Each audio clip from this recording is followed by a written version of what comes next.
Okay, to produce the strongest electromagnet, you need a soft magnetic material which can be magnetized and demagnetized easily. So the answer is C, iron. Okay, when the switch is closed, the current will flow through the circuit through XY, and XY is experiencing a perpendicular magnetic field produced by the magnet. That's why you experience the electromagnetic force that is upwards, as indicated by the question. So now, how do we make XY move up a smaller distance? What we need is a smaller electromagnetic force. Option A. If we reverse the terminus of the battery, we will reverse the direction of the current. So this will produce an electromagnetic force that is in the opposite direction, which is downwards. So this is not what we want.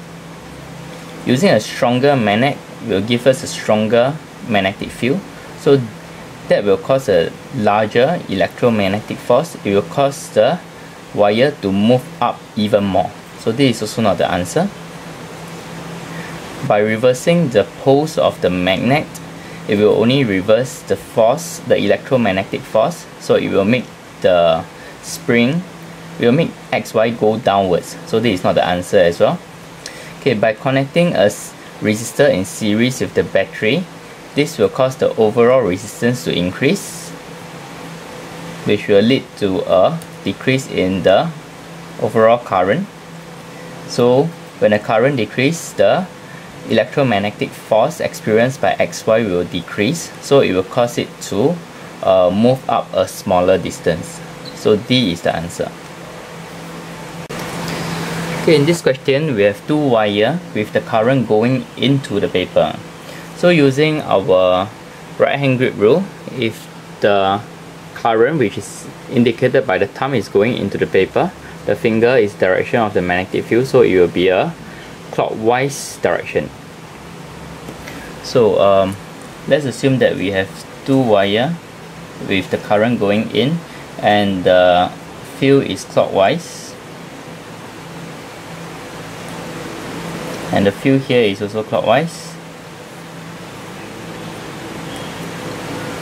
So this part, one is going down, the other one is going up, so they will cancel out. So when they cancel out, it becomes something like a figure of 8. So the field goes like this.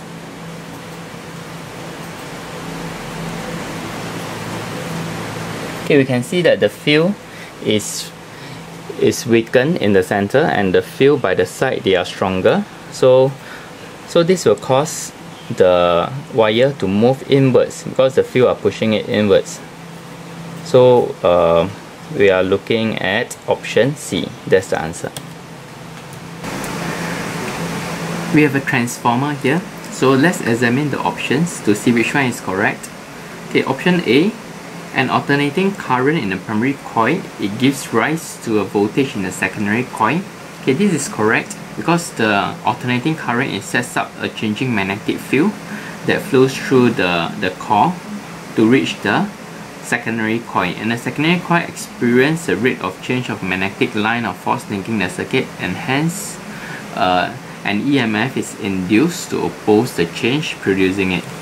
So A is correct. Okay, for option B, okay, we have to look at the formula. Okay, in the primary coil and the secondary coil, we can say that the power are the same. So power in the primary coil is equal to power in the secondary coil. So we will have the formula. The voltage in the primary coil multiplied by the current in the primary coil is equal to the voltage in the secondary coil multiplied by the current in the secondary coil.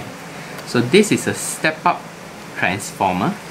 So we can say that the voltage in the secondary coil is larger than the voltage in the primary coil. So if this voltage is larger than this voltage, the current in the secondary coil must be lesser than the current in the primary coil. Okay, so B is wrong. Okay, for C, there is a current from the primary coil to the secondary coil through the core. Okay, the current does not travel through the iron core. Instead, it's only the magnetic flux that will travel through the core. So C is wrong. Transformers are more efficient when using DC current. This is not right, because a transformer will not work unless you supply it with AC current. Okay, in this question, we have a long transmission line. So because it's very long, so it has significant amount of resistance in it. So we can just add a resistance here. Okay, and we can also represent heater X and Y with two resistors. So this is how it looks like. Okay, when we switch off the heater X, it's like removing it because now it's an open circuit, so it will look something like this. Okay, comparing before and after, we have two resistors in parallel, and then we have a one single resistor here. So we can say that the total resistance of this branch here, it actually increases. So if the resistance increase, the potential difference across Y, it will increase as well.